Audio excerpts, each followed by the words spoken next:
In this video, we're going to talk about some very basic Unix commands for navigating the file system. And we're going to look at the basic file commands that let you change directories, print what actual directory you're currently in, and also see files in the directory that you're currently in. So let's start with pwd, or print working directory. pwd is a command that allows you to see what directory you're currently in. And you'll notice that according to this, I'm in /home/JSON. So anytime you need to see where you currently are, use pwd. Next up, we want to look at the ls command, which allows us to see what's in our current directory. So the ls command by itself will show me a series of files, and you can think of ls as standing for list. And what you'll notice is currently with this terminal, there are some color-coded words in front of me. Anything that is blue is a directory. Anything that is white is a standard folder. You won't always have a color-coded terminal available to you. So what would you do if you didn't have a color-coded terminal available to you? Well, what you could do is you could start to pass some some options to the ls command. So the first thing we could do is we could do an ls-l. And ls-l gives me a long listing of all of the files in this directory. And you'll notice that it does so because it gives me all the files in a vertical orientation. And everything's still color-coded. But one of the things that you'll notice is now there's this large jumble of characters over here on the left-hand side of the screen. And I will highlight down, and you'll notice that every one of these blue highlighted pieces of text is actually a directory. So the first letter in this jumble of characters, if you see the letter D, is a directory. If you see a dash, it's just a regular plain text file. We'll talk more about what all of this means in terms of the ls-l listing in a future lecture. But for now, we just want to focus on utilizing the ls-l command, well, the ls command with the -l option. So what are some other options that you might want to do with ls? Well, all those files that we're looking at aren't actually all the files. So I'm going to do ls-a, which says show me all the files. And what you'll notice is that -a shows me much more information than just plain ls and plain ls-l. What you'll notice is that now I see a number of files that start with a dot. One cool feature in Unix is that if you want to hide a file from regular directory listings is you just make sure that the file name starts with a dot. So the reason why you don't see the .bashlogOut file is because it starts with a dot. Basically, by putting a dot as the first character in a name, it's like saying, only show this to me if I specifically ask to see it. It doesn't mean the file's hidden. It just means that, and it's top secret and nobody can get to it. It just means people won't see it without using the -a option. Another cool feature is that we can chain options together with commands. So we can actually do -la. And if we do -la, you'll notice that now I get all of the files in the directory in a long listing format. Okay, very cool. I'm going to use the clear command to reset my terminal. You may have just asked, why did I just type ls-la without doing -l-a? Well, let's see if that works. And notice it does. Okay, so you have a couple of options here. You can either combine the L and the A behind a single dash, or you can separate them out. I would say that most people do not separate them like I just showed you, but I wanted to mention that. So I'm going to hit clear again. You may have just noticed that I was magically able to see all of the commands that I previously typed. This is a feature of the bash shell called, well, basically it gives you a way to navigate your history. And as I hit the up arrow key, you'll notice that I can go through my most recent commands. And if I scroll the down arrow key, I'll go back through to the commands that I was just executing. So we can use the arrow keys to go up and down through our history. So I'm going to choose ls-l from what I previously did and just kind of go back to save a little bit of typing. So those are two features.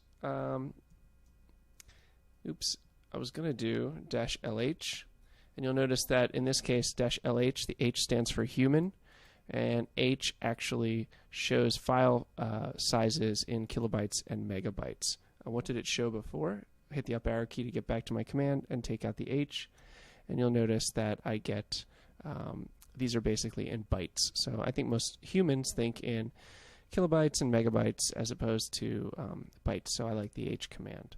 So these are a couple of basic commands or basic options that you can perform with the ls command. How would you find out more? Well, look at the man page.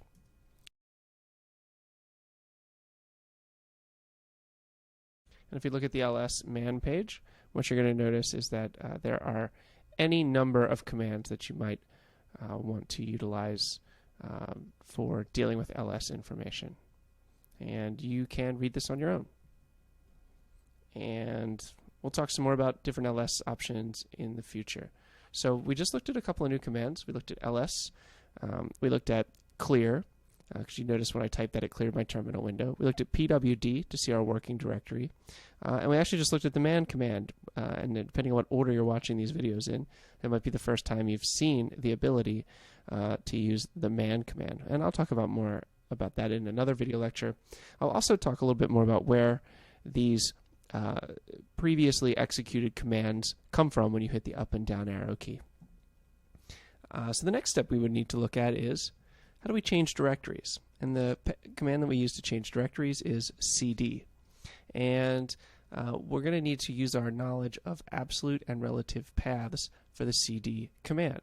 So I'll do a print working directory. I'm currently in /home/JSON. I want to see what's in that directory. So I think what I'm going to do is I want to change my directory and go into the desktop directory. So I'm going to do that. I'm going to type cd space desktop. And the way this works is you type cd and then the name of the directory that you want to go to. This is a relative path. This says I'm currently in the directory JSON, and in that directory is a directory called desktop, and I want to go down into that directory. I hit enter, and if I type pwd, you'll see that I've now gone down into the desktop directory. What if I want to go back up to the JSON directory? Well, there's actually a shortcut for that, and a couple of different directories have shortcut names. The directory above you is called ... So if I want to go back up one step, I type ... and I've now just gone back up a step. If I want to go up to the home directory, I can say cd ... and now I'm back up to the home directory. I want to go up to the root directory, cd ... now I'm in the root directory. Can I go any higher? Nope, because I'm in the root directory. What if I want to go back down? Well,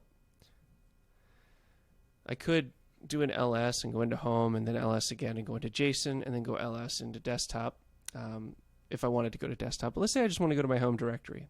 If you just type cd without any arguments, it takes you home, which is really nice. If I want to go to the root directory again, I can just type cd/, because that's actually an absolute path, and that's going to take me back up to the top of the root directory. Now, what I can do when I'm here, and what I wanted to demonstrate is, there's two ways you can get your home directory. You can type cd, or you can type cd tilde. Tilde is basically an alias within your shell for your home directory. And so you'll notice when I type that, I end up back in my home directory. So cd by itself or cd with a tilde will always take you home. We'll see where that tilde comes in handy when we get to scripting and in a couple other places. So the next thing we could do is we could look at, kind of how do we go somewhere else on the system. And if you notice, I'm currently sitting in my home directory, but let's say I want to go up to see what's in this bin directory. Well, if I want to change my directory, I could type cd/bin. I can now use an absolute path. Remember, any path that starts with the root directory is absolute because it says go to the top level of the data hierarchy and step down into the directory name that I give you. And now I'm in the /bin directory. I want to go home, type cd. And so there's a lot of ways to get around the file system using the command line. A couple other things that are important to note. Right, again, I'm in my home directory. Let's say I want to see everything that's in the bin directory. Well, I could do ls/bin, and there's everything in the /bin directory. Notice I can see what's in the /bin directory without having to change my directory or cd into that directory. What happens if I leave off the slash? What if I type ls/bin? I get an error, and it says, hey, there is no such file or directory. And because I left off that preceding slash, in other words, I left off the root directory, what happens is the ls command looks in my current directory for a directory called bin, and since there is no directory called bin in my home directory, I have nowhere to go. Let's compare what I'm doing side by side. Right now on the left I have a terminal, and I am currently in my home directory. On the right I have a GUI representation of the file system, and I'm in my home directory. Let's say I want to go down into the documents directory. I just double click. On the command line I say cd documents, and now I'm in the documents directory. Let's say I want to go back up to my home directory. Okay, in this case I can click on home here, I can click on home here, I could hit the back arrow. On the command line I say cd ... Let's say I want to keep going up, and again in Ubuntu I can get back up to the root of the drive by kind of clicking this little left arrow here until I see a drive, and I can go to bin. Well, if I want to do that from my command line, I just say cd/bin. So this is just a quick introduction to the process of navigating directories. We talked a little bit about changing up and down directories using absolute and relative paths. Looked a little bit at how to determine what directory we're current in. Looked at some shortcuts for directory names. I will add one more shortcut. If 2 dots means go up, one other thing that you'll find is a single dot represents the current directory. So if I say cd dot, I don't go anywhere, because it's like saying change directory to the current directory. So dot is also another shortcut that we can utilize, and we will utilize in future exercises for representing directories. Hopefully this is helpful. The only real way to learn this is to just play with it, and maybe do a setup I have here with the visual graphical interface on the right and your command line on the left, and try to figure out how to jump from one directory to another.